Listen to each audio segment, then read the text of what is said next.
കൂടുതലായിട്ട് കാര്യങ്ങളൊന്നുമില്ല. പ്രൊജക്റ്റിനായതുകൊണ്ട് തന്നെ ഈ പരിപാടി ഇത് അധ്യക്ഷം വഹിക്കുന്നത് ജില്ലാതലപ്പം മുനിസിപ്പൽ ഗ്രാമശേഷിയുടെ ആക്ടീവ് പ്രസിഡന്റ് സാഹിബാണ്. ഈ പരിപാടി ഉദ്ഘാടനം ചെയ്യുന്നത് ഇഷ്ടപ്പെട്ട ജില്ലാമലപ്പുറം ജില്ലാ ഗ്രാമശേഷിയുടെ ജനറൽ സെക്രട്ടറി സാഹിബ് നാണി സാഹിബാണ്.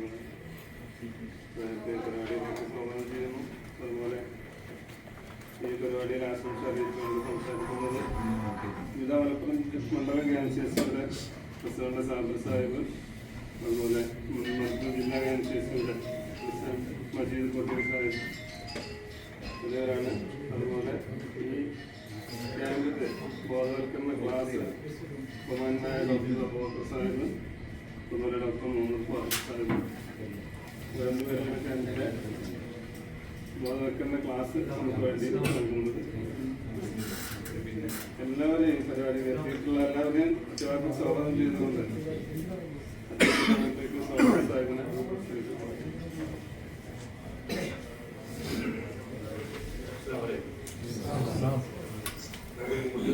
കൊണ്ട് സംസാരിക്കുമ്പോൾ ടൈം ഒരുപാട് ഞാനുകൊണ്ട് എത്താൻ പോകുന്നത്. അതുകൊണ്ട് നമ്മുടെ ഈ പരിപാടി ഉദ്ഘാടനം ചെയ്യുന്നതിന് വേണ്ടി മലപ്പുറം ജില്ലാ ജനറൽ സെക്രട്ടറി നാണി മാസ്റ്ററെ സ്വാഗതം ചെയ്യുന്നു.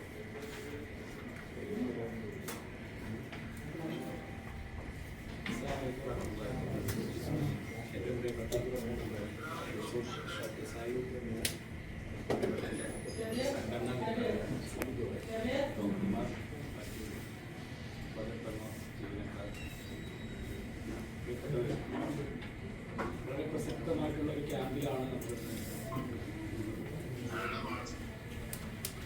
നമ്മൾ ഇപ്പോൾ നമ്മുടെ ഈ പ്രവാസ ജീവിതത്തിനിടയിൽ പല നമ്മുടെ ജോലി തിരക്കുകളും മറ്റു വിഷയങ്ങളൊക്കെ ആയിട്ട് ശരിയായൊരു വ്യായാമത്തിനോ അല്ലെങ്കിൽ നല്ലവണ്ണം ഉറങ്ങാനോ അതുമല്ലെങ്കിൽ ക്രമപ്പെടുത്തി ചിട്ടയായിട്ടുള്ള ഒരു ഭക്ഷണ രീതിയോ ഫോളോ ചെയ്യാൻ പ്രയാസമുള്ളവരുണ്ട്, സാഹചര്യം ഉണ്ടായിട്ട് പോലും ഉള്ളവരുണ്ട് എന്നുള്ളതാണ് വസ്തുത. അതുകൊണ്ട് തന്നെ ഇന്ന് ജീവിത ശൈലി രോഗങ്ങൾ വർദ്ധിച്ചുകൊണ്ടിരിക്കുകയാണ്.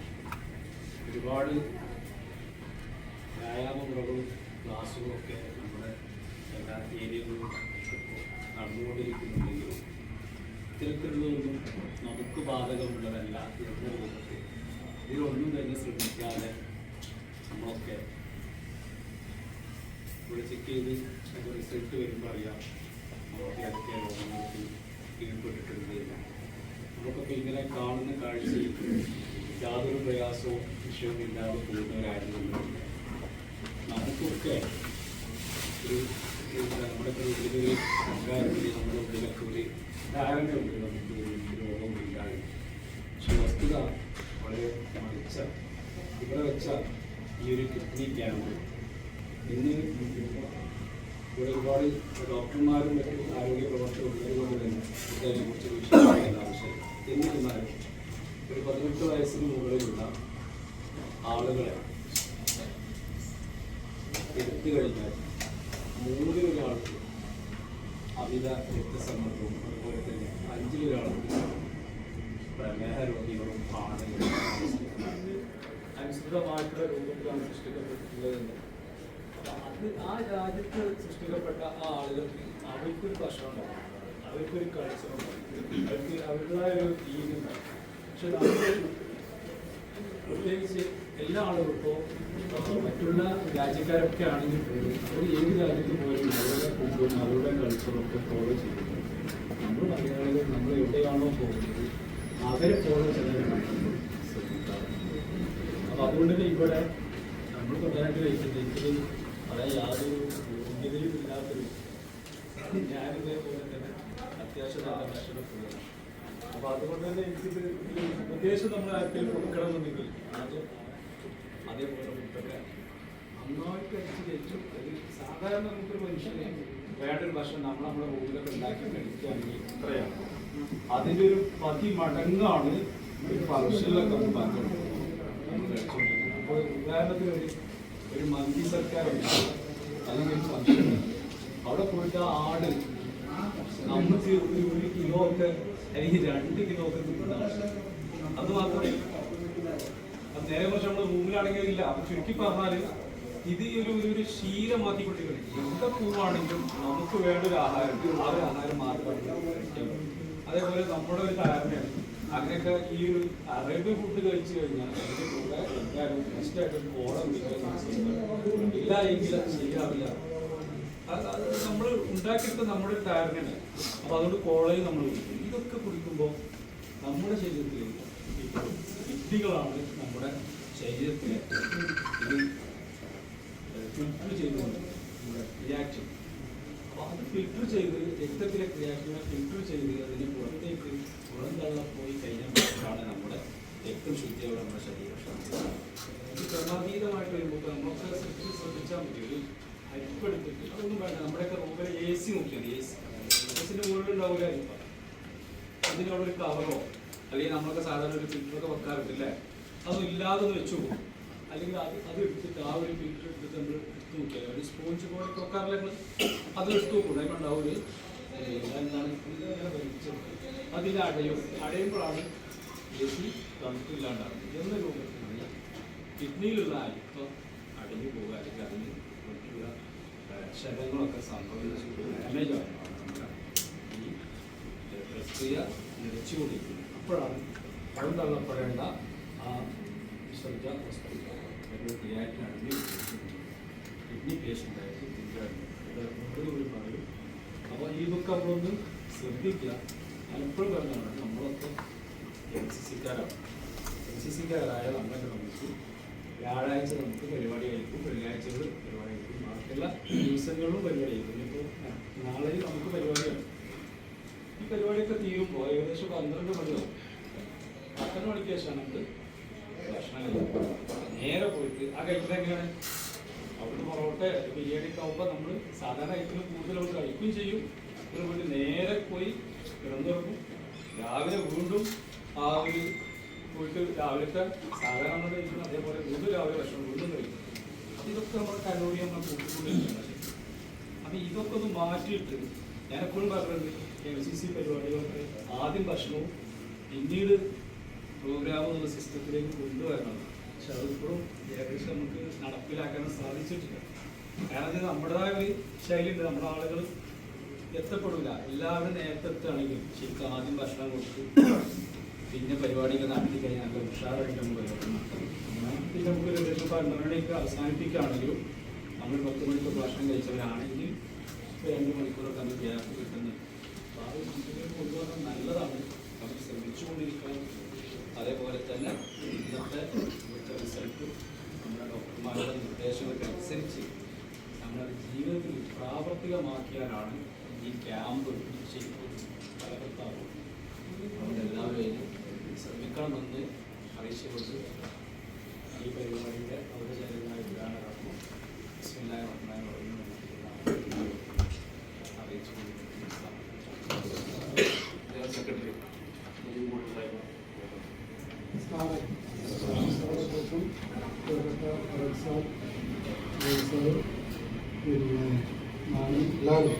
ഞാനൊന്നും സംസാരിക്കാൻ ഉദ്ദേശിക്കുന്നു.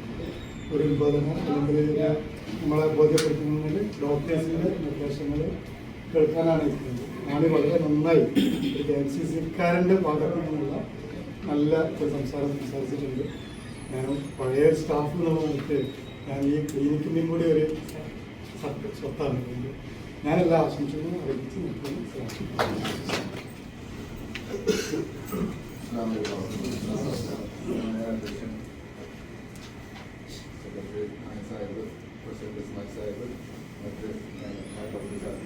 എല്ലാവരും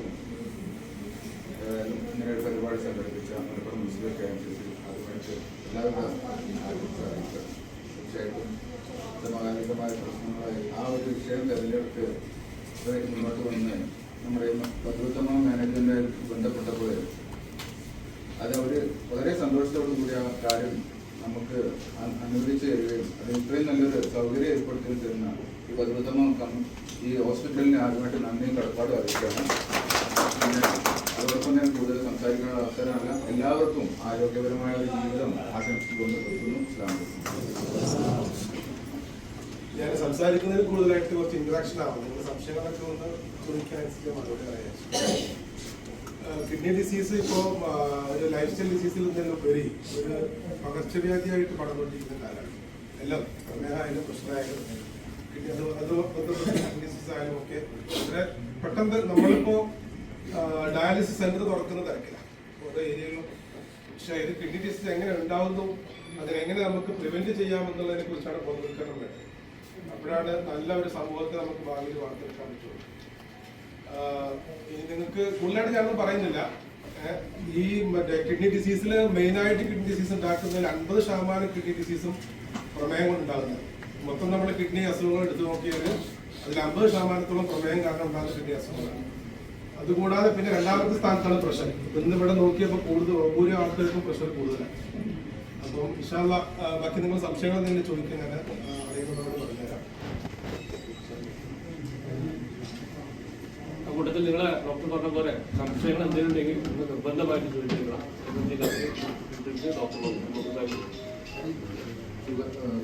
രണ്ട് നമ്പർ ഉണ്ടല്ലോ, അതിന്റെ ഒരു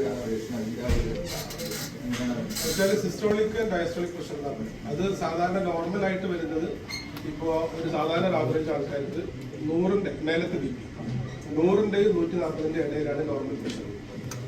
താഴത്തെ BP എന്ന് പറഞ്ഞാൽ 60ന്റെ 90ന്റെ ഇടയിൽ. നമ്മൾ മോണിറ്റർ കാണുമ്പോൾ അതിന്റെ ഏറ്റവും താഴെ കാണുന്നത് പൾസാണ്. അതും 60ന്റെ 90ന്റെ ഇടയിലാണ് നോർമൽ. അപ്പോൾ 100ന്റെ താഴെയാലും പ്രശ്നമാണ്, 140ന്റെ മേലെയാലും പ്രശ്നമാണ് ഈ സിസ്റ്റോളിക് പ്രഷർ. പിന്നെ നമ്മൾ കുറച്ച് സ്ട്രെസ്സുള്ള സമയത്താണ് ഇപ്പോൾ 140ന്റെ മേലുള്ള കുറച്ച് മേലേക്ക് പോയാൽ. പക്ഷെ അങ്ങനെയുള്ള ആളുകൾ പിന്നെ 6 മണിക്കൂർ കഴിഞ്ഞിട്ട് BP രണ്ടാമത് റിപ്പീറ്റ് ചെയ്യണം. അങ്ങനെ 3 തവണയിൽ കൂടുതലായിട്ട് BP കൂടുതലായിട്ട് കാണുകയാണെങ്കിൽ മരുന്ന് കഴിക്കണം. ആദ്യം ഒരു 3 മാസം ലൈഫ് സ്റ്റൈൽ മോഡിഫിക്കേഷനൊക്കെ ഉപ്പൊക്കെ BPക്ക് മെയിനായിട്ട് പ്രശ്നം വെച്ചാൽ ഉപ്പാണ്.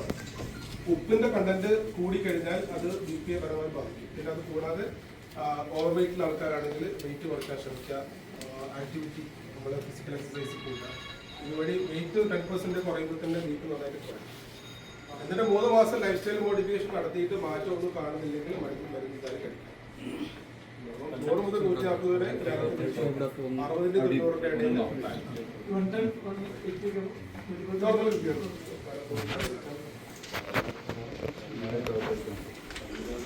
ഡോക്ടർ അബ്ദുൾ സാഹിബ്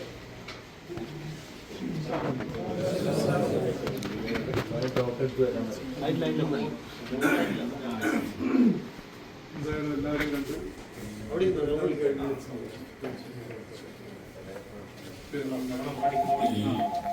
കഴിഞ്ഞ ആളുകൾ മൊബൈലൊക്കെ ചോദിച്ചു വീഡിയോ എടുത്ത് വിളിച്ചിട്ട് എന്താണ് നിങ്ങളുടെ അഭിപ്രായം കിഡ്നി ഗവൺമെൻറ് പറ്റി. ഓക്കെ, അന്ന് കേരളത്തിലാണെങ്കിൽ ഒരു ഡയലിസിസ്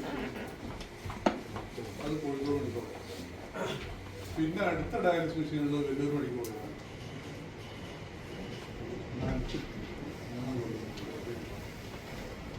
കേരളത്തിൽ ആകെ അന്ന് 5 പേഷ്യൻ്റാണ്. അപ്പോൾ നമ്മൾ ഇതെങ്ങനെ വൃത്തിയായിരിക്കണം. അതിലൊരു പേഷ്യൻ്റ് എൻ്റെ വാപ്പയുടെ സഹോദരികളൊക്കെ. അപ്പോൾ ഞാൻ ഡയാലിസിന് കൊണ്ടുവന്നു. അദ്ദേഹത്തിന് പ്രഷർ ഉണ്ടായിരുന്നു. മൂപ്പര് പ്രഷറിന് മരുന്ന് കഴിക്കില്ല, പക്ഷെ പ്രശ്നമില്ല, മരുന്ന് കഴിക്കില്ല. പല ഡോക്ടർമാർ മുമ്പോട് കൃത്യമായും മരുന്ന് കഴിക്കാൻ പറഞ്ഞാൽ മുമ്പ് വാങ്ങിച്ചുകൊണ്ട് കഴിക്കും.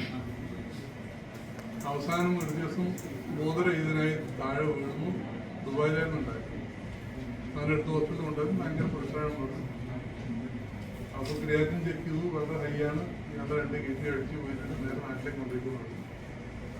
നേരെ വെല്ലൂരേക്ക് കൊണ്ടുപോയി. വെല്ലൂരിൽ അവിടെ വീണ്ടും ടെസ്റ്റ് ചെയ്തു. കിഡ്നി ഫെയിലാണ്. ഡോക്ടർ 30 മുഖത്തേക്ക് തന്നെ പറഞ്ഞു, ഉടനെ ഒരു ഡോണറെ കണ്ടുവെക്കുക, കിഡ്നി മാറ്റി വെക്കും. അവിടെ 30 എല്ലാം കേൾക്കും, അല്ലെങ്കിൽ നാളെ ഡയാലിസിസ് ചെയ്യണം. അങ്ങനെ അദ്ദേഹത്തെയും കൊണ്ട് ഞങ്ങൾ കോഴിക്കോടേക്ക് വരും. പ്രൊഫസർ തോമസ് മാച്ചാണ് മെഡിസിൻ കൊണ്ടുപോകുന്ന നോക്കാൻ പറ്റിയില്ലെങ്കിൽ ഡയാലിസിസ് ചെയ്യാൻ തുടങ്ങി. എന്തായാലും കുറച്ച് കഴിഞ്ഞപ്പോൾ ഡയാലിസിലേക്ക് സ്റ്റാർട്ട് ചെയ്തു. പിന്നെ ഏതാണ്ട് ഒരു 8 മാസം അവസാനം കിഡ്നി അടിച്ചുപോയി എന്ന് പറഞ്ഞാൽ പിന്നെ വന്നിട്ട് ഭയങ്കര നിലവിലായിരുന്നു. എൻ്റെ കിഡ്നി രണ്ടും പോയി ഞാൻ എന്ത് ചെയ്യും? പണ്ട് കാര്യം അതുവരെയും പറയും നമ്മൾ എത്ര പറഞ്ഞാലും മരുന്ന് ശരി. ഇന്ന് ഞാൻ നോക്കിയുള്ള ഒരു 5-6 പേര് ഒരു 2 കൊല്ലം പ്രശ്നം ഇട്ടെന്ന് പറഞ്ഞു. പിന്നെ ആ നോക്കിയിട്ട് നോക്കിയില്ല. 2 കൊല്ലം നാട്ടിൽ ചെല്ലുമ്പോൾ ഷുഗർ ഉണ്ടെന്ന് പറഞ്ഞു. ഡോക്ടർ മരുന്ന് വന്നിട്ട് ഞാൻ കഴിച്ചിട്ടില്ല. ഇപ്പം ഞാൻ സ്വന്തമായിട്ട് കൺട്രോൾ ചെയ്യണം. എങ്ങനെ കൺട്രോൾ ചെയ്യുന്നു? പക്ഷേ ഇതൊക്കെ കഴിച്ചിട്ട് തന്നെ നന്നായി കൺട്രോൾ ചെയ്യുന്നതൊക്കെയാണ്. ഭക്ഷണത്തിൽ നമ്മൾ അണ്ണാച്ചികൾ പോകുന്നവർക്ക് ഒന്നേ പോകണം. ടാർഗുകൾ പോലെ ഒരു പണിയെടുക്കാൻ ജീവിക്കുന്നത്. ഇതാണ് നമ്മൾ. ഇതിന്റെ അസുഖം വന്നിട്ടില്ലെങ്കിൽ വേറെ ആരും കാര്യമില്ല. പിന്നെ വേറൊരു കാര്യം എന്ന് വെച്ചാൽ ഈ തടി ഫ്രീ ആയിട്ട് കിട്ടുക അല്ലെ, ഒരു മുതലുമില്ല. നമ്മുടെ കയ്യിലുള്ള മുതലും ഈ ഒരു മൊബൈൽ വാങ്ങിച്ചിട്ടുണ്ട്. അത് എത്ര കാര്യമായിട്ട് നമ്മൾ സൂക്ഷിക്കണം. ഒരു ലാപ്ടോപ്പ് അല്ലെങ്കിൽ പിന്നെ അവരുടെ നോട്ട്ബുക്ക് എന്തായാലും നമ്മൾ വളരെ കെയർഫുള്ളായിട്ട് കൈകാര്യം ചെയ്യും. കാരണം അതിനൊക്കെ പൈസ കൊടുത്തിട്ട് വാങ്ങിച്ചില്ല. ഈ തടിയോ ഫ്രീ കിട്ടുക, ഒരു മുതലിന്റെ ചെലവില്ല സാർ. അപ്പൊ ഇത് ആരെ കൊണ്ട് ചികിത്സിക്കാൻ പറ്റും? ഇനി എന്തെങ്കിലും പ്രശ്നം ഉണ്ടാക്കി കഴിഞ്ഞാൽ നമ്മള് റൂമിലെല്ലാം പറയും, എടാ ഇതിന് എനിക്ക് ഷുഗർ അല്ലേ, നീ ഇന്നേ വെള്ളം കഴിച്ചു, ഉടനെ ആ വെള്ളം കഴിക്കാൻ അല്ലെ. പ്രഷർ ഉണ്ട്, നീ ഇന്നേ വെള്ളം കുടിച്ചോ, ആ വെള്ളം. ഇപ്പൊ ലോകത്തിന് കുടിക്കാത്ത ഭൂമിയിൽ ഒരു വെള്ളമില്ല. എല്ലാ വെള്ളവും പാവക്ക വെള്ളം, ഉലോ വെള്ളം, പിന്നെ മറ്റേ ഇഞ്ചി വെള്ളം, വെണ്ടക്ക വെള്ളം, എന്ത് വെള്ളം കുടിക്കുന്നത്? എല്ലാ വെള്ളവും കുടിക്കുന്നു. കാരണം ഫേസ്ബുക്കും വാട്സപ്പും യൂട്യൂബിലും നോക്കാൻ കഴിയും. പിന്നെ അടിച്ചു പോയാലോ അതുവരെ യൂട്യൂബിലൊക്കെ ഉണ്ടാവും. പിന്നെ നിലവിളി മാത്രമാണ്. എന്തുകൊണ്ടാണ് പ്രവാസി നമ്മളൊക്കെ കേന്ദ്രീകാരാണ് അല്ലെ. നാട്ടിൽ നിന്ന് ഓരോ പ്രാവശ്യവും ഓരോ മീറ്റിംഗും നമുക്ക് വരുന്ന കത്തുകളുണ്ടായിരിക്കും. എന്റെ ഭർത്താവ് ഒരു പ്രവാസിയായിട്ട് ഇപ്പോൾ 2 കിഡ്നി അടിച്ചു പോയിട്ട് ദൂരത്ത് കിടക്കുന്നുണ്ട്, എന്തെങ്കിലും സഹായിക്കണം അല്ലേ. എല്ലാ മീറ്റിംഗും കത്ത് വരുന്നത് നമുക്ക്, എല്ലാ മീറ്റിംഗും കത്ത്. ഞാനും KMC പ്രവർത്തനമാണല്ലോ, എനിക്കറിയാം. എല്ലാ മീറ്റിങ്ങിലും നാട്ടിൽ നിന്ന് വരുന്ന കത്തുകൾ ഇത് എന്റെ ഭർത്താവ് പ്രവാസിയായിരുന്നു, 2 കിഡ്നി അടിച്ചു ദൂരത്ത് കിടക്കുന്നുണ്ട്, ആഴ്ചയിൽ 3 ഡയാലിസിസ് വേണം, എന്തെങ്കിലും സഹായിക്കണം. ആരെയും ഉത്തരവാദിത്വം? ആരെ ഉത്തരവാദിത്വം? ആ പാവങ്ങളുടെല്ലാം ഉത്തരവാദിത്വം അല്ലേ. അതിന് ഭാര്യയോ മക്കളും പാവങ്ങൾ അവർ കഷ്ടപ്പെടുക ഇവനെയും കൊണ്ട്.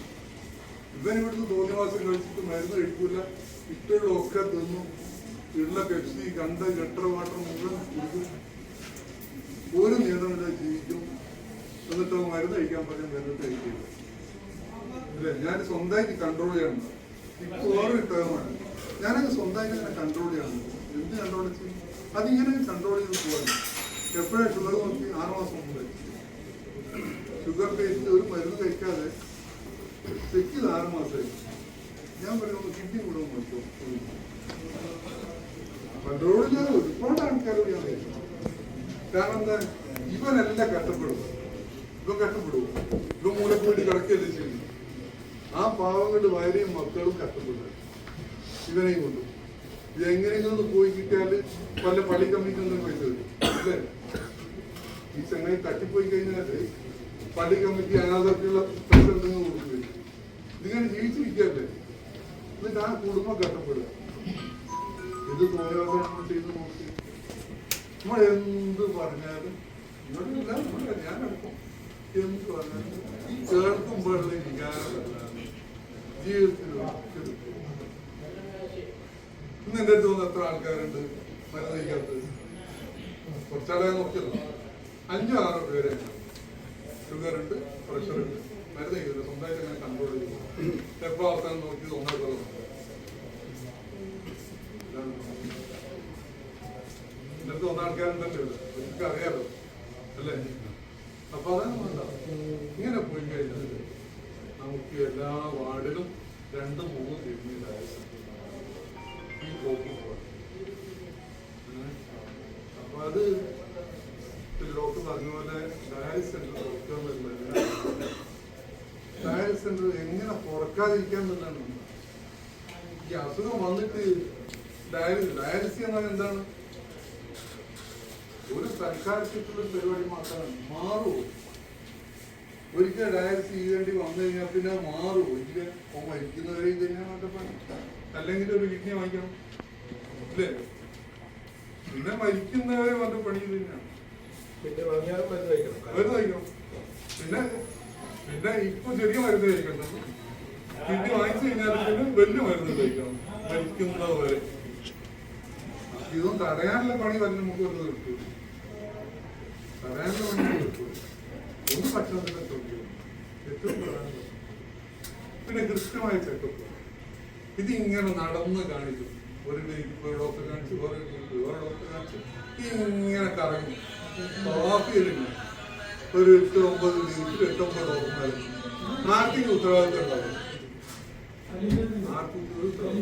വേറെന്താ ഇപ്പൊ ഇന്ന് കണ്ടോളൂ, പിന്നെ കാണാൻ 2 കഴിഞ്ഞിട്ടാണ്. അപ്പോഴേ കണ്ടിട്ട് എനിക്കും കയറിയിട്ടുണ്ടാവും. മനസ്സിലായി? അപ്പൊ ഒരാളെ കുറ്റിയടിച്ച്, ഞാൻ എപ്പോഴും പറയും, ഒരാളെ കുറ്റിയടിച്ച് കാണിച്ചു. ഷുഗർ വന്നു കഴിഞ്ഞാൽ കണ്ണിന്റെ കാഴ്ച പോകും, സംസാരശേഷി നഷ്ടപ്പെടും, പിന്നെ ഹാർട്ട് അറ്റാക്ക് വരാം, കിഡ്നി വെച്ചു പോകും, ലൈംഗിക ശേഷി നഷ്ടപ്പെട്ടു പോകാം. ഷുഗർ നൽകാതെ ചോദിച്ചാൽ മതി. നാട്ടിൽ പോയിട്ട് ഒരാഴ്ച കഴിഞ്ഞിട്ട് തിരിച്ചിങ്ങോട്ട് ആൾക്കാരൊക്കെ എനിക്കറിയാം, എന്റെ പേരിച്ചാണ്. അപ്പൊ ഇത്ര ഒക്കെ ഉണ്ടായി കഴിഞ്ഞാൽ അവസാനം കൈകാലില്ലെങ്കിൽ രസമൊക്കെ പറഞ്ഞ് കൈകാലികൾ മുറിച്ചു മാറ്റുന്ന അവസ്ഥ ഉണ്ടായി. തെരഞ്ഞെടുപ്പ് എത്രയോ പേരിച്ചില്ല. ഇതൊക്കെ വന്നിട്ട് പറഞ്ഞ കാര്യമില്ല. വരുന്നതിന് മുമ്പ് കൃത്യമായിട്ട് ഞാൻ പറയത്തുള്ളൂ, കൃത്യമായി ശരിക്കും നശിപ്പിക്കാത്ത ഒരവയവും ബാക്കിയുണ്ടാവും. ഇതിന് മാത്രമല്ല എല്ലാ അവയവവും. എനിക്കിപ്പോ ഒന്നും തോന്നില്ല, അതുകൊണ്ട് ഞാൻ മരുന്ന് കഴിക്കുന്നില്ല. പിന്നെ എത്ര ആൾ എന്നോട് പറഞ്ഞിട്ടുണ്ട് ഇപ്പൊ പ്രത്യേകിച്ചൊന്നും തോന്നില്ല, അതുകൊണ്ട് ഞാൻ മരുന്ന് കഴിക്കുന്നു. എനിക്കറിയോ പ്രഷർ കൂടിയാൽ അറിയില്ല. ചിലപ്പോ സ്ട്രോക്ക് അടിച്ച് കിടന്നാലും അറിയാം. ഡോക്ടർ ചെക്ക് ചെയ്താൽ പറയണോ ഇയാൾ ഭയങ്കര പ്രശ്നമാണെന്ന്. അതുവരെ ഇപ്പോഴൊക്കെ അറിയില്ല. ഒരു സൈഡ് തളർന്ന് വീട് കഴിഞ്ഞാലേ നമ്മൾ അറിയാം. നല്ല തലച്ചോറിലേക്ക് രക്തപോയിട്ട് പൊട്ടിയിട്ട് ഹോസ്പിറ്റലിൽ കൊണ്ടുപോയാലേ അറിയത് ഭയങ്കര പ്രശ്നമായില്ല. നമുക്ക് അറിഞ്ഞോളൂ. ഇതേപോലെ തന്നെ ഷുഗർ ആൾക്കാർ മൂത്രമൊഴിക്കുന്നൊന്നുമില്ല, അതുകൊണ്ട് ഞാൻ പിന്നെ മരുന്ന് നിർത്തി. ഇത് മൂത്രമൊഴിക്കൽ മാത്രമേ ഇതുകൊണ്ടുള്ള പ്രശ്നം ഉണ്ടാവും. മൂത്രമൊഴിക്കാതിരിക്കാൻ വേണ്ടിയാണ് ഈ മരുന്ന് കഴിക്കുന്നതല്ല. എല്ലാവർക്കും ആ സിംറ്റം ഉണ്ടായിക്കൊള്ളുന്നില്ല. ഷുഗർ കൂടിയാലും ചിലപ്പോൾ 350-400 ഉണ്ടായാലും മൂത്രം കൂടുതൽ ഒഴിക്കും. ഇവരുടെ പ്രകൃതിയാണ്. നമ്മളങ്ങനെ എത്രയോ ആൾക്കാരെ കാണും. അപ്പോൾ ഒരിക്കലും എനിക്ക് മൂത്രമൊഴിക്കുന്നില്ല, അതുകൊണ്ട് ഷുഗറില്ല എന്ന് വിചാരിക്കാൻ പാടില്ല. ഷുഗർ ചെക്ക് തന്നെ വേണം. 3 മാസത്തെ ആവറേജ് ഷുഗർ 3 മാസം കൊണ്ട് മാസത്തിൽ ഒരു പ്രാവശ്യം കൃത്യമായിട്ട് ടെസ്റ്റ് ചെയ്യും. ഒരു 3-4 മാസം കൂടുമ്പോൾ കിഡ്നി ടെസ്റ്റ് ചെയ്യും, ലിവർ ടെസ്റ്റ് ചെയ്യും, മരുന്ന് കഴിക്കുമ്പോൾ ലിവർ ടെസ്റ്റ് ചെയ്യും. ഇതൊക്കെ ഞങ്ങളിവിടെ തീർച്ചയായിട്ടും ചെയ്യും. പക്ഷെ എന്ന് വെച്ചാൽ ചിലരൊക്കെ പറയുന്നത് വേറൊരു പ്രശ്നമാണ്, ഇൻഷുറൻസ് ഗവൺമെന്റ് ചെക്ക് ചെയ്തു. ഈ തടി നമ്മളെ സ്വന്തം ഇൻഷുറൻസ് കമ്പനിയുടെ ഒന്നും അല്ലല്ലോ. കപ്പിയില്ല. ഈ തടി ആരാ നോക്കേണ്ടത്? ഞാൻ നിങ്ങളൊന്നും ഇല്ലല്ലോ. വേറെ ആരും ഒന്ന് നോക്കും? ആരും നോക്കൂ. എല്ലാ തടി നോക്കേണ്ടത് ഞാൻ തന്നെയാണ്. എനിക്ക് ഇൻഷുറൻസ് ഇല്ലാന്ന് പറഞ്ഞിട്ട് നമുക്ക് പിന്നെ ഒന്നും നോക്കില്ല, ടെസ്റ്റ് ചെയ്യില്ല. ഇൻഷുറൻസ് 70-10 കൊല്ലമായിരുന്നു. അതിന് മുമ്പ് ഞാൻ എല്ലാവരും ചികിത്സക്ക്. അപ്പൊ ഇപ്പം കുറെ ആൾക്ക് മിക്കവർക്ക് ഇൻഷുറൻസ് ഉണ്ട് എന്നുള്ളതിന്റെ പേരിൽ നമ്മൾ എനിക്ക് ഇൻഷുറൻസ് ഇല്ലാതെ ഞാൻ ടെസ്റ്റ് ചെയ്യില്ല പറയാൻ. പിന്നെ ഇത്രക്കാണ് എനിക്ക് എന്നോട് പറയാനുള്ളത്. നമ്മളിത് കൃത്യമായിട്ട് ഇങ്ങോട്ട് പറയുന്നത് ഞാൻ എന്റെ എല്ലാ പേരിലും ആദ്യമായിട്ട് കാണുന്ന എല്ലാ ഡയബറ്റിക് ഞാൻ അവർക്ക് ഒരു 15-20 മിനിറ്റ് ഞാൻ കാരണം ഇതൊക്കെ പഠിപ്പിച്ചു കൊടുത്തിട്ട് എന്നിട്ടും പോന്ന ഞാനിങ്ങനൊക്കെ കാര്യങ്ങൾ പറഞ്ഞിട്ടുണ്ട്. പിന്നെയും അവര് 1 മാസത്തേക്കുള്ള മരുന്ന് കൊടുത്ത് ഞാൻ 2 മാസം കഴിഞ്ഞിട്ട് 10 രൂപ ബാക്കിയൊന്നും കൊണ്ടാവില്ല. ഞാൻ കൊടുക്കുന്ന മരുന്ന് 1 മാസത്തേക്കാണ്. 2 മാസം കഴിഞ്ഞിട്ട് 30 രൂപ. അപ്പൊ എത്ര രൂപ ബാക്കിയുണ്ട്? ഞാൻ 10 രൂപ ബാക്കിയുണ്ട്. അപ്പൊ എത്ര കഴിച്ചു? ഇതിന്റെ അവസ്ഥ. നമ്മളാരെയും കുറ്റപ്പെടുത്താൻ നമുക്കറിയാം. നമ്മൾ പരസ്പരം നമ്മളെ തന്നെ വല്ലാത്ത ഒരൂപും അംബുസക്കും പറയും. നിങ്ങൾ സ്വയം അങ്ങോട്ടും ഇങ്ങോട്ടും കുറ്റപ്പെടുത്തിയാൽ മതി. സ്വന്തം തന്നെ കുറ്റപ്പെടുത്തിയാൽ മതി. വേറെ ആരെയും കുറ്റപ്പെടുത്താൻ മതി. നമ്മൾ സ്വയം കുറ്റപ്പെടുത്തിയാൽ മതി. അതുകൊണ്ട് എനിക്ക് പറയാം, ഇവിടെ കൂടെ നമ്മൾ ഓരോരുത്തരും ഇതിന്റെ പ്രചാരകരാണ്. ഇവിടെ വന്നിട്ട് എനിക്ക് ഇല്ലാന്ന് അറിഞ്ഞിട്ട് പോകല്ല വന്നത്. നമ്മൾ അറിയുന്ന ആൾക്കാരോട് നമ്മൾ ഇത് വേറെ ആരെയും ചികിത്സിക്കണ്ട. നിങ്ങൾ വെണ്ടക്ക വെള്ളം കുടിക്കാനും കാപ്പിപ്പൊടി വെള്ളം കുടിക്കാനും മറ്റേ വെള്ളം കുടിക്കാനും നിങ്ങൾ പറഞ്ഞു നിങ്ങൾ പറയേണ്ടത് കൃത്യമായിട്ടുള്ള ഡോക്ടറെ കാണിക്കാം. ഇത് മാരകമായ 2 അസുഖങ്ങളാണ്. മാരകമായ അസുഖങ്ങൾ, ചെറിയ അസുഖങ്ങൾ. ഇത് നമ്മുടെ കിഡ്നി ഫെയിലർ വരാം, മറ്റൊരുപാട് പ്രശ്നങ്ങൾ വരും, ഹാർട്ട് അറ്റാക്ക് വരാം, കൃത്യം വരുന്നുണ്ട്. അല്ലാതെ നമ്മൾ വേറെ ചികിത്സവും പറഞ്ഞു കൊടുക്കണം. ഇത് എല്ലാവരോടും പറഞ്ഞു ഈ മെസ്സേജ് എല്ലാവർക്കും ഉത്തരവാദിത്വം. വേറെ ഒരു പണിയെടുത്തില്ലെങ്കിൽ കുഴപ്പമില്ല. പക്ഷെ നമുക്ക് ഒരു ഡയാലിസിസ് സെന്റർ തുറക്കാനേ പാടില്ല. ആ തുടങ്ങുന്നത് തടയാന്നുള്ളതാണ് നമ്മളുടെ പണി. എല്ലാ ആൾക്കാരും കൃത്യമായി ട്രീറ്റ്മെന്റ് എടുത്തുകഴിഞ്ഞാൽ നമുക്ക് അടുത്തൊരു ഡയാലിസിസ് സെന്റർ തുടങ്ങുന്നതിന് നമുക്ക് തടയാൻ പറ്റും. മനസ്സിലായി? ഇത്രയും ഹോസ്പിറ്റലുകൾ ഉണ്ടാവാൻ ഒറ്റ കാരണം നമ്മുടെ ജീവിതമുണ്ടാകും. മുമ്പ് എത്ര ഹോസ്പിറ്റലുകൾ ഉണ്ടായിരുന്നു? കോഴിക്കോട് സിറ്റിയിൽ എത്ര ഹോസ്പിറ്റൽ ഉണ്ടായിരുന്നു? ഇപ്പോൾ ഓരോ അങ്ങാടിയിലും വലിയൊരു 5 സ്റ്റാർ ഹോസ്പിറ്റലുകൾ അല്ലേ? മുമ്പ് ഒരു ആവറേജ് ഒരു 10-20 ബെഡുള്ള ഒരു ഹോസ്പിറ്റൽ എത്തണമെങ്കിൽ കോഴിക്കോട് പോകണമായിരുന്നു അല്ലേ? ഇപ്പോൾ മലപ്പുറം മുനിസിപ്പാലിറ്റിയിൽ ഒരു ചെറിയ അങ്ങാടിക്ക് നോക്കിയാൽ അവിടെ ഉണ്ടാവും ഒരു 6 നിലയുടെ ഒരു ഹോസ്പിറ്റൽ അല്ലേ? അവിടെ എത്തിയില്ല നമ്മൾ. ഇതിന്റെ കാരണക്കാരാരാണ്? നമ്മളുടെ വേറെ ആരുമില്ല. പുറത്തുനിന്ന് നമ്മൾ വേറെ ആരെ അയച്ചിട്ടുണ്ട് എൻ്റെ രോഗികളാക്കി മാറ്റാൻ വേണ്ടി. നമ്മൾ സ്വയം രോഗികളാക്കി ഇത് നല്ലൊരു ബിസിനസ്സായി അതും ഇങ്ങനെ കാണുന്നു. അവരെനിക്ക് ഇതൊക്കെ പറയുന്നുണ്ട്, എന്നോടക്കം പറയുന്നുണ്ട്, ഞാനൊക്കെ ഒരുപാട് പറയുന്നുണ്ട്. നിങ്ങൾ എവിടെ വിളിച്ചാൽ ഞാൻ ഏത് സ്ഥലത്ത് വിളിച്ചാൽ ഈ കാര്യം പറഞ്ഞു തരാൻ. കാരണം എൻ്റെ ഈ സമൂഹം ഇങ്ങനെ കഷ്ടപ്പെടുന്നത് കാണുന്നത് വളരെ സങ്കടപ്പെടുന്ന ആളാണ്. അപ്പോൾ നിങ്ങൾ എവിടെ വിളിച്ചാലും എത്ര ആൾക്കാരുടെ സ്ഥലത്ത് വിളിച്ചാൽ ഞാൻ ഇതൊക്കെ സമൂഹത്തിൽ പറയുന്നത് ഇതൊക്കെ ഞാൻ വന്നിട്ടുണ്ട്. എല്ലാവരും ഞാൻ വന്നിട്ടുണ്ട്. ഇത്ര സമയം ഞാൻ ചെലവഴിക്കാൻ പോകാം. പിന്നെ എൻ്റെ എല്ലാ രോഗികൾക്കും വേണ്ടി ഞാൻ ഒരുപാട് സമയം, എനിക്കൊരു പനിയും ചെറുതും വരുന്ന രോഗികളെ കാണുന്നത് എനിക്ക് ഒരു 1.5 മിനിറ്റ് വേണ്ടത്. പക്ഷേ ഒരു ഡയബറ്റിക് പേഷ്യൻ്റ്, ഹൈപ്പർടെൻഷൻ പേഷ്യൻ്റ് ഞാൻ അവർക്ക് വേണ്ടി ഒരുപാട് സമയം ചെലവഴിക്കും. കാരണം ഒരു കുടുംബമാണ് കഷ്ടപ്പെടുന്നത്. നാട്ടിൽ നിൽക്കുന്ന ഒരു കുടുംബമാണ് ഒരു വേണ്ടി പോകുന്നത്. ആ പാവങ്ങൾ എന്ത് കുറ്റം ചെയ്തിട്ടാണ് ഒരു കഷ്ടപ്പെടുന്നത് അല്ലെ? ഒരു സ്ട്രോക്ക് അടിച്ച് കടന്നു കഴിഞ്ഞാൽ ഈ ചപ്പാത്തി കല്ലിൻ്റെ മുകളിട്ട് ഇങ്ങനെ കരി വായിക്കാൻ അങ്ങോട്ടും ഇങ്ങോട്ടും മറിച്ചിട്ടില്ല. അതുപോലെ ഈ മനുഷ്യനെ അങ്ങോട്ടും ഇങ്ങോട്ടും ചെരിച്ച് കിടത്തിലാണ് കുട്ടികളെ പണി. മനസ്സിലായി? ഒരു പണിക്ക് വേറെ പോകാൻ കഴിയില്ല. ഒരേ സൈഡിൽ കടന്നു കഴിഞ്ഞാൽ പൊട്ടില്ലേ? പൊട്ടാതിരിക്കാൻ വേണ്ടി ഡോക്ടർമാർ പറഞ്ഞു ഓരോ മണിക്കൂർ മുമ്പ് അങ്ങോട്ട് മാറ്റിയിരുന്നു. അപ്പോൾ ജപ്പാൻ അങ്ങോട്ട് മറിച്ചിട്ട് ഇതാണ് വീട്ടിലുള്ള ആളുകളുടെ പണി. കാരണം ഇതൊക്കെ മരിച്ചു കിട്ടുകയില്ല, എന്നവിടെ ജീവിക്കില്ല. ഇതൊക്കെ ചാകയില്ല, ജയിക്കില്ല എന്നുള്ള പോസ്റ്റാണ് ഇവ കിടക്കുന്നത്. എന്താ കാരണം? ഇവരെന്ത് തെറ്റിയിട്ട് ഇവർ കഷ്ടപ്പെടുന്നത്? അവരൊരു തെറ്റും ചെയ്തില്ലല്ലോ. പാവങ്ങൾ കുട്ടികൾക്ക് സ്കൂളിൽ പോകാൻ പറ്റില്ല, ഭാര്യക്കാണെങ്കിൽ മര്യാദക്കുള്ള ഭക്ഷണം കഴിക്കാൻ പറ്റുന്നില്ല. ഈ അവസ്ഥയ്ക്ക് മാറ്റം എന്തുകൊണ്ടാണ്? ഓരോ നാട്ടിലും പറയുന്നുണ്ടെങ്കിൽ അതിന്റെ മനസ്സിന്റെ വേദന ഉണ്ടെന്ന് മനസ്സിലായില്ല. അത്രയും പ്രയാസപ്പെട്ടു. ഞാൻ നിങ്ങളാരും കാണുന്നില്ല രോഗികളെ, ഞാനല്ലേ കാണുന്നത്. അതിന്റെ കഷ്ടപ്പാട് കണ്ടാണ് ഞാൻ ഇത്രയൊക്കെ പറഞ്ഞത്. അതുകൊണ്ട് KMCC-കാരെ സംബന്ധിച്ചിടത്തോളം ഒരുപാട് ഉത്തരവാദിത്തം നമ്മൾ മുഴുവൻ ആൾക്കാരോട് പറയണം. ഇനിയെങ്കിലും ഒരു കിഡ്നി ഫെയിലർ പേഷ്യൻസ് ഇല്ലാതിരിക്കണം, ഇനിയെങ്കിലും ഒരു സ്ട്രോക്ക് പേഷ്യൻസ് ഇല്ലാതിരിക്കണം, ഇനിയെങ്കിലും അറ്റാക്ക് വന്നിട്ട് മൂലം കിടക്കുന്ന ഒരാൾക്ക് ഇല്ലാതിരിക്കണം. നമ്മൾ എല്ലാവരും സഹകരിച്ചേ മതിയാവും. ഈ മെസ്സേജ് എല്ലാവരും പാസ് ചെയ്തിട്ടുണ്ട്. ആരെ കണ്ടെങ്കിലും പറയും കംപ്ലൈൻറ്റ്. എത്ര ആൾക്കാരുണ്ട് ഇവിടുന്ന് ഒരു ECG എടുത്തിട്ട് ഇതിൽ നേരെ ഹോസ്പിറ്റലിൽ പോയിക്കൊണ്ട് പറഞ്ഞാൽ പോയി റൂം കടന്നു ഉറങ്ങുന്ന ആൾക്കാർ, എന്നിട്ട് പിറ്റേന്ന് വൈകിട്ട് കണ്ട് എത്ര ആൾക്കാരുണ്ട് അല്ലേ? ഇവിടെ എന്ത് പറഞ്ഞിട്ടും കാര്യമില്ല. വേറെ ഡോക്ടർ നിങ്ങൾ ഏത് ഡോക്ടറോട് ചോദിച്ചാലോ ഇവിടുന്ന് നമ്മൾ ECG എന്ത് അറ്റാക്ക് ആണെന്ന് കണ്ടിട്ട് നമ്മൾ പറഞ്ഞിട്ട് പോകാതെ ഇവിടുത്തെ ആ താഴെ ഇരുന്നിട്ട് ഫാർമസിന്റെ താഴെ ഇരുന്ന് വെച്ചാൽ ഹോസ്പിറ്റലിൽ പോകാൻ പറഞ്ഞിട്ട് പോവാതെ തിരിഞ്ഞ് കളിച്ചിട്ട് എന്റെ കസേരയിൽ നിന്ന് വെച്ചാൽ മുപ്പര് ഇൻഷുറൻസ് ഉണ്ടായിരുന്നു. ഞാൻ ഉള്ള പണിയൊക്കെ പറഞ്ഞിട്ട് അത് ഗ്യാസാണ്. ECG എന്താ തെറ്റിക്കൂടെ? എന്നോട് ചോദിച്ചു.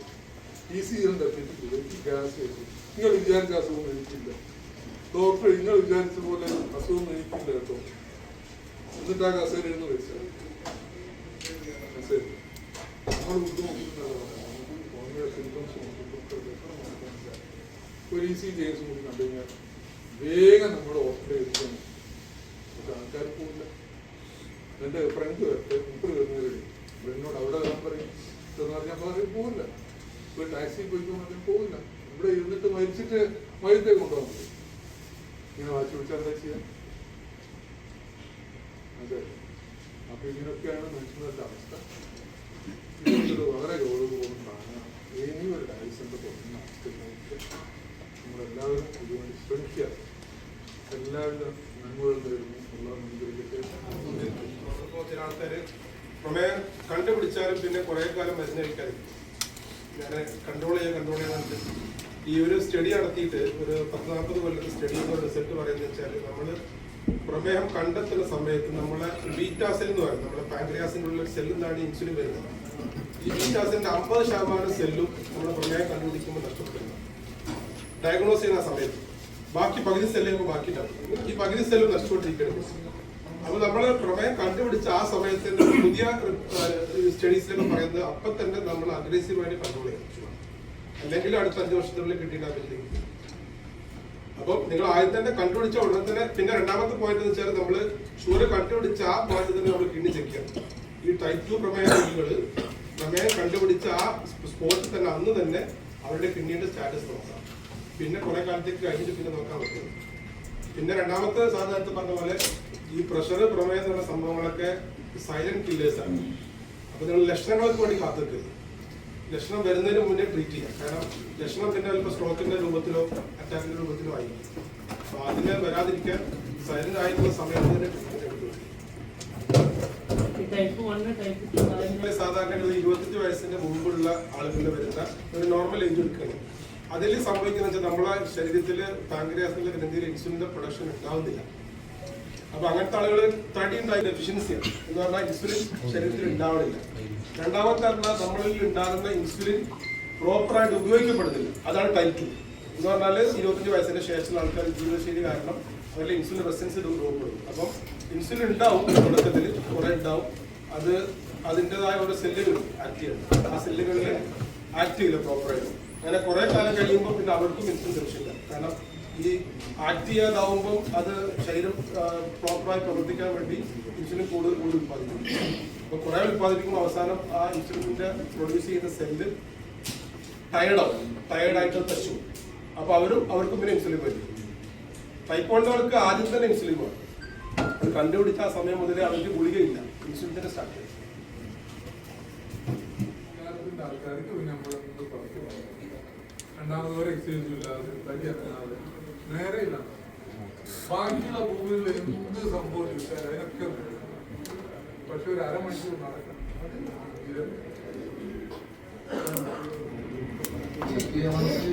ഡേഞ്ചർ സോൺ എന്ന് പറയുന്നത് സാധാരണ 10 ആ 10 നമ്മള് ആ ഒരു ഡേഞ്ചർ സോൺ 10ന്റെ മേലെയാണ്. അതെങ്ങനെയാണ്? അല്ലല്ല, HbA1c നോർമൽ പറഞ്ഞത് 5.5 താഴെ പക്ക നോർമൽ. 5.5 മുതൽ 6 വരെ നമ്മൾ ഡയറ്റ് കൺട്രോൾ. 6 കഴിഞ്ഞാൽ പിന്നെ അവിടെ അങ്ങോട്ട് മെഡിസിൻ സ്റ്റാർട്ട് ചെയ്യും. ഈ 6 മുതൽ 7 വരെ ആകുമ്പോൾ സിംഗിൾ മെഡിസിൻ മതി. 7 മുതൽ 9 വരെ ഡബിൾ മെഡിസിൻ. 9 കഴിഞ്ഞാൽ പിന്നെ ഇൻസുലിനിലേക്കോ അല്ലെങ്കിൽ മൾട്ടിപ്പിൾ ഡ്രഗിലേക്കോ പോകണം. 3 അതിൽ കൂടുതൽ ഡ്രഗിലേക്ക് പോകണം. ഇപ്പം 3 മെഡിസിൻ കഴിച്ചിട്ടും പിന്നെയും 10ന്റെ മേലെ നിൽക്കുകയാണെങ്കിലും ഓരോ 3 മാസത്തിലാണ് അസസ്. കൂടുതലാണെങ്കിൽ പിന്നെ ഇൻസുലിനിലേക്ക് പോകണം.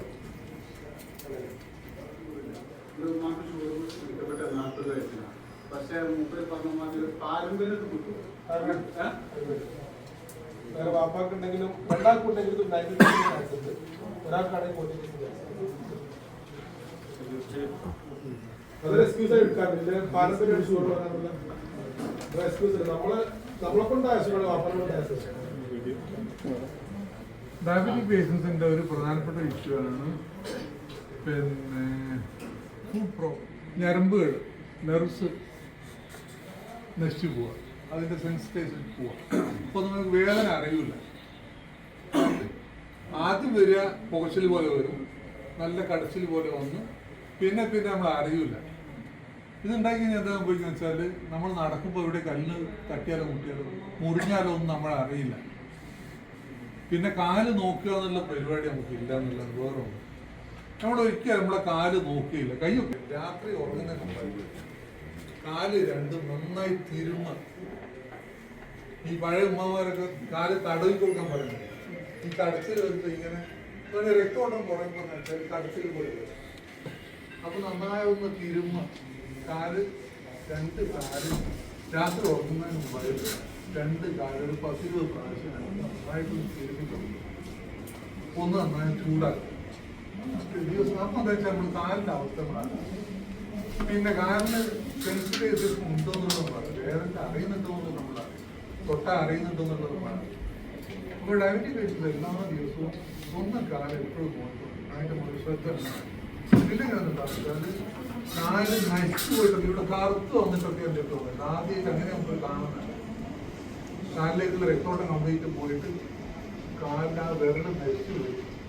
മുറിച്ച് മാറ്റുമെന്നല്ല ഓരോ ഓപ്ഷൻ. പിന്നെ നന്നായിട്ട് വലിയ അൾസറൊക്കെ വന്നിട്ട് അപ്പോഴറിയാം ഇത് ചെരുപ്പിന്റെ മുകളിൽ നീര് കണ്ടിട്ട് എന്താ നോക്കിയപ്പോൾ അത് കാലിന്റെ അടിയിൽ വേണ്ടി അൾസർ വന്നിട്ട് എന്നുള്ള പിന്നെ കാണുന്നത് ചെരുപ്പിന്റെ മുകളിൽ ഇതിന്റെ മുകളിൽ നീര് കണ്ടിട്ട്. അപ്പൊ അതാണ് മനുഷ്യന്മാരുടെ അവസ്ഥ. എന്നാൽ പോലും കാല് നോക്കൂല. കൂട്ടുകാരെന്ന് പറഞ്ഞാൽ പഠിപ്പിച്ചു കൊടുക്കുക. രാത്രി ഉറങ്ങുന്ന കാലം കൂടുതൽ തിരിക്കാനും മനസ്സിലാക്കുക. ഇതൊന്നല്ല നമ്മളിങ്ങനെ വെച്ചിട്ട് എന്നിട്ട് കിടന്നു.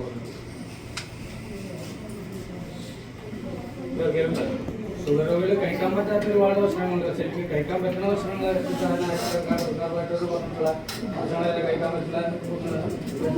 കഴിക്കാൻ പറ്റില്ല.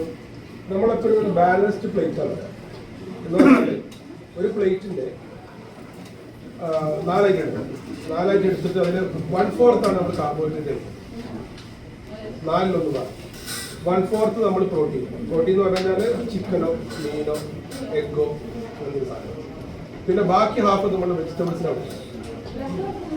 ബാക്കി പകുതി ഭാഗം വെജിറ്റബിൾസ് എന്ന് പറഞ്ഞാൽ റോ വെജിറ്റബിൾസും പറയുന്നത് കുക്കഡ് വെജിറ്റബിൾസും പറയുന്നത്. അത് 1/4 എടുക്കുക. അതിന്റെ പുറമെ പിന്നെ ഫ്രൂട്ട്സ് പറയുന്നത് ഫ്രൂട്ട്സ് ഡെയിലി കഴിക്കണം.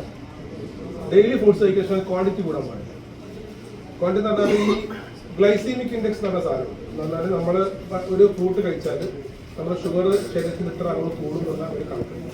അപ്പൊ അത് വെച്ചിട്ട് ഈ ഗ്ലൈസീമിക് ഇൻഡെക്സ് കൂടിയ ഫ്രൂട്ട്സ് ആണ് ഇപ്പോൾ മാങ്ങ, വാട്ടർമെലൺ, വത്തക്ക, അതുപോലെ ഷമ്മാവ്, അതുപോലെ കൂടുതൽ പഴുത്ത പഴങ്ങൾ, പപ്പായ, അതേമാതിരി നേരത്തെ ഒരുപാട് പഴുത്ത് ഇവിടുത്തെ എമനിപ്പഴം, അതിനൊക്കെ ഗ്ലൈസീമിക് ഇൻഡെക്സ് കൂടുതലാണ്. ആ സാധനങ്ങൾക്ക് വലിയ ചക്ക, വലിയ പൂരി ഉണ്ടെങ്കിൽ ചെറിയൊരു പീസൊക്കെ കഴിക്കാം. പക്ഷെ അതല്ലാത്ത ആപ്പിള്, പച്ചപ്പേരക്ക, സമർജീലം, അതുപോലെ സ്ട്രോബെറി, അവക്കാഡോ, ഈ പീച്ച്, കിവി അങ്ങനെ സാധനങ്ങളൊക്കെ കഴിക്കാം. ഇതിലൊക്കെ ഗ്ലൈസീമിക് ഇൻഡെക്സ് കുറവാണ്. പ്രമേയക്കാർ എന്നും ഫ്രൂട്ട്സ് കഴിക്കണം, പക്ഷെ ക്വാണ്ടിറ്റി കുറച്ച് എന്നും. കാരണം ഫ്രൂട്ട്സ് നല്ലതാണ്. കാരണം അതിൽ ഫൈബർ കണ്ടമാനുണ്ട്. ജ്യൂസ് അല്ല, ഫ്രൂട്ട്സ് അങ്ങനെ തന്നെ കഴിക്കും. ഫൈബർ കണ്ടമാനുള്ളതുകൊണ്ട് പ്രമേയത്തിന്റെ കൺട്രോളിലും മലബന്ധം ഇല്ലാതിരിക്കാനൊക്കെ ആവശ്യമാണ്. അരിഭക്ഷണം ഉള്ള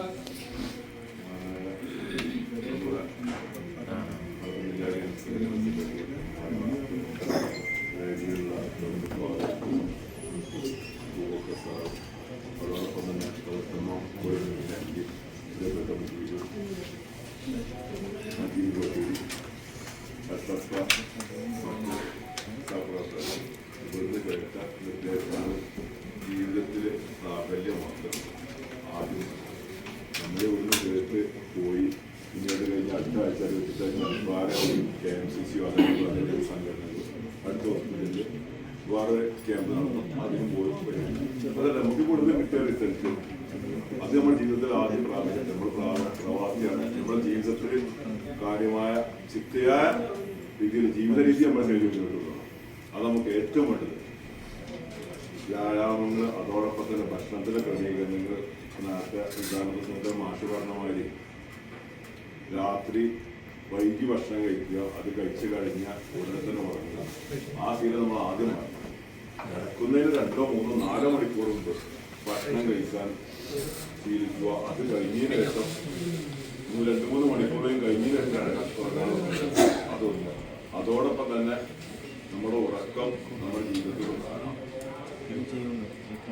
നമ്മുടെ ജീവിതത്തിൽ നമുക്ക് വേണ്ട ഉറക്കമാണ് കാര്യമായിട്ട്. ഉറക്കം എല്ലാ രോഗങ്ങൾക്കും ഒരു തുടക്കം. അപ്പോൾ ജീവിതത്തിൽ നമ്മുടെ ഉറക്കം രാത്രി സമയങ്ങളിൽ നമ്മൾ ആ ബെഡില് ചുണ്ണാമ്പ് തേക്കുന്ന ഏർപ്പാട് കുറച്ച് നിർത്തി വെച്ചിട്ട് നമ്മൾ നേരത്തെ കാലത്ത് ഉറങ്ങാൻ നോക്കും. ജോലി കഴിഞ്ഞ് റൂമിൽ എത്തിക്കഴിഞ്ഞാൽ നമ്മൾ നേരത്തെ കാലത്തൊക്കെ മൊബൈലൊന്നും ഇല്ലാത്ത സമയത്ത് റൂമിലുള്ള ആളുകൾ പരസ്പരം സംസാരിച്ച് സ്നേഹബന്ധങ്ങൾ നടത്തി. ഇന്ന് അതില്ല. ഇന്ന് റൂമിൽ തൊട്ട പറ്റിയിരിക്കുന്നവര് എന്തെങ്കിലും സംഭവിച്ചാലും നമ്മൾ അറിയില്ല. അപ്പൊ അതുകൊണ്ട് നമ്മുടെ ജീവിത രീതിയെ പറ്റിയിട്ട് മാറ്റങ്ങൾ വരുത്തുക, ഇവിടെ പറഞ്ഞ കാര്യങ്ങളെല്ലാം ഉൾക്കൊള്ളുക. അതോടൊപ്പം തന്നെ നിങ്ങളുടെ ഇന്നിവിടെ ചെക്ക് ചെയ്തു അതിന്റെ റിസൾട്ടൊക്കെ ഇവർ നിങ്ങളുടെ വാട്സപ്പ് നമ്പർ വാങ്ങിച്ചിട്ടുണ്ട്. ആ വാട്സപ്പ് നമ്പറിന്റെ റിസൾട്ട് തരും. അതോടൊപ്പം തന്നെ നിങ്ങൾക്ക് എന്തെങ്കിലും അതിൽ അസ്വാഭാവികമായിട്ട് എന്തെങ്കിലും കണ്ടിട്ടുണ്ടെങ്കിൽ അതും അവരറിയിച്ചു തരും. അതോടൊപ്പം തന്നെ അതിന്റെ തുടർ ട്രീറ്റ്മെന്റ് അവര് ഒരു ഫോളോ അപ്പ് നിലനിർത്തി അതിന് സംവിധാനം നിങ്ങൾക്ക് ഇവിടെ കാണാൻ സംവിധാനം ഇവിടെ ചെയ്തിട്ടുണ്ട്. അപ്പൊ അതുകൊണ്ട് നമുക്ക് കിട്ടിയ അവസരങ്ങൾ നമ്മൾ ശരിക്ക് മുതലാക്കണം. അതോടൊപ്പം തന്നെ ഇവർ തന്ന നല്ലൊരു സന്ദേശം നമ്മൾ ജീവിതത്തിൽ പാലിച്ചുകൊണ്ട് അതുമായി മുന്നോട്ട് പോകണം. ജില്ലയിലെ KMC സമൂഹത്തിന് മലയാളി സമൂഹത്തിന് എന്നും ഉത്തമമായിട്ട് ഒരു ആഗ്രഹാലയമാണ് ബദർത്തമാം. ഒരുപാട് കാര്യങ്ങൾ മലയാളികൾക്ക് എന്നും തുടക്കം തൊട്ട് ചെയ്തതിന് ഇടക്കാലത്ത് KMCC ഇതിന്റെ ഒരു പ്രായോജകരായിരുന്നു. മലപ്പുറം ജില്ലാ KMCCയുടെ കുടുംബ പദ്ധതിയിലൊക്കെ ഉണ്ടായിരുന്ന ആളുകൾക്ക് ഇവിടുന്ന് 15%, 20% വരെ ഒക്കെ ഓരോരോ കാര്യങ്ങൾ ഡിസ്കൗണ്ടും മറ്റുള്ള കാര്യങ്ങളൊക്കെ കിട്ടിയിരുന്നു. പിന്നീട് ഇൻഷൂർ കമ്പനികളുടെ കടന്നുകയറ്റം വന്ന് എല്ലാവർക്കും ഇൻഷൂർ ആയി കഴിഞ്ഞതിന് ശേഷമാണ് ആ സംവിധാനത്ത് മലപ്പുറം ജില്ലാ KMCCയും ഇവരെല്ലാം പിറകോട്ട് പോയിട്ട് ഇപ്പൊ വീണ്ടും പഴയ രൂപത്തിലേക്ക് തന്നെ ഇൻഷുറൻസ് കമ്പനിയുടെ സ്ഥിതികൾ എത്തിയിട്ടുണ്ട്. അതുകൊണ്ട് ഇൻഷാ അല്ലാഹ് നിങ്ങളുടെ ജീവിത രീതിയിൽ വന്ന ഇൻഷുറൻസോ അതല്ലെങ്കിൽ എന്തെങ്കിലും മറ്റൊരു ബുദ്ധിമുട്ട് വന്നിട്ടുണ്ടെങ്കിൽ ഇവിടെയും വലിയ അമൃത ചാർജുകളാക്കാൻ നിങ്ങൾക്ക് വേണ്ട എല്ലാ സഹായ സഹകരണം ചെയ്തു തരാൻ എനിക്കും തയ്യാറാണ്. അതുകൊണ്ട് നമ്മുടെ ജീവിതം, നമ്മുടെ ആരോഗ്യം നമ്മൾ സംരക്ഷിക്കുക, എന്നാലേ നമുക്കൊരു പൊതുസമൂഹത്തെ വാർത്തെടുക്കാൻ കഴിയുള്ളൂ എന്ന് മാത്രം പറഞ്ഞുകൊണ്ട് ഈ ഒരു സംവിധാനം ഇവിടെ മലപ്പുറം മുനിസിപ്പൽ KMCCക്ക് ഒരുക്കി തന്ന ബദർത്തമാം ടീമിനോടുള്ള മലപ്പുറം മുനിസിപ്പൽ KMCCയുടെ മുൻ ഒരു ഭാരവാഹി എന്നുള്ള നിലക്ക് ആ നന്ദിയും കടപ്പാടും നിങ്ങളോടൊപ്പം അറിയിക്കുന്നു. അതോടൊപ്പം തന്നെ ഈ പരിപാടി സംഘടിപ്പിച്ച മലപ്പുറം മുനിസിപ്പൽ KMCCക്ക് മലപ്പുറം ജില്ലാ KMCCയുടെ എല്ലാവിധ ഭാവങ്ങളും നേർന്നുകൊണ്ട് നിർത്തുന്നു. അസ്സലാമു അലൈക്കും വറഹ്മത്തുള്ളാഹി. മലപ്പുറം മുനിസിപ്പൽ KMCC സംഘടിപ്പിക്കുന്ന മെഡിക്കൽ ക്യാമ്പിലാണ് നമ്മളുള്ളത്. ഇവിടെ നമുക്ക് ഒരുപാട് മാർഗനിർദ്ദേശങ്ങൾ ഇവിടെ ഓർഗനൈസ് നമുക്ക് നൽകി. അത് പരമാവധി എല്ലാവരും ഇനിയുള്ള ജീവിതത്തിൽ ഉൾക്കൊള്ളാൻ പരമാവധി ശ്രമിക്കണമെന്ന് അഭ്യർത്ഥിക്കുന്നു. അതുപോലെ തന്നെ ഇവർക്ക് വേണ്ട മെഡിക്കൽ റിപ്പോർട്ടുകൾ വാട്സപ്പിലാണ് ഇവർ അയച്ചു തരിക. അതും അതിൻ്റെ കൊണ്ടുകൊണ്ട് അതിൻ്റെ റിസൾട്ടിൽ ഇപ്പോൾ ഡോക്ടേഴ്സ് പറഞ്ഞ മാതിരി എന്തെങ്കിലും ചെറിയ പ്രയാസങ്ങളോ കാര്യങ്ങളോ ഉണ്ടെങ്കിൽ അത് പിന്നെ മൈൻഡ് ചെയ്യാതെ മാറ്റി വെക്കരുത്. ചികിത്സ വേണ്ടത് ഇവരുമായി ബന്ധപ്പെട്ട് ചെയ്യണമെന്നും അഭ്യർത്ഥിക്കുന്നു. ഈ മെഡിക്കൽ ക്യാമ്പിന് വേണ്ട എല്ലാവിധ അടിസ്ഥാന സൗകര്യങ്ങളും എല്ലാം ഒരുക്കി തന്ന ഈ ബദർത്തമാം പോളിക്ലിനിക്കിനും ഇവിടുത്തെ ഡോക്ടേഴ്സിനും ഇവിടുത്തെ സ്റ്റാഫിനും മറ്റു ജീവനക്കാർക്ക് എല്ലാവർക്കും മലപ്പുറം മുനിസിപ്പൽ KMCCയുടെ പ്രത്യേകം നന്ദി അറിയിക്കുന്നു. അതുപോലെ തന്നെ ഈ പരിപാടി ജില്ലാ KMCC ജനറൽ സെക്രട്ടറി നാണിമാർ പ്രസിഡന്റ് ഇസ്മായിൽ സാഹിബ് പറഞ്ഞു, മുൻ പ്രസിഡന്റ് കോട്ടേരി മജീദ് സാഹിബിനും മറ്റു എല്ലാവർക്കും പ്രത്യേക നന്ദി അറിയിക്കുന്നു. ഇവിടെ പങ്കെടുത്ത ഓരോരുത്തർക്കും പ്രത്യേകം പരിപാടി അധ്യക്ഷന്റെ അനുമതിയോടുകൂടി തിരിച്ചുവിട്ടതായി അറിയിക്കുന്നു. അസ്സലാമു അലൈക്കും.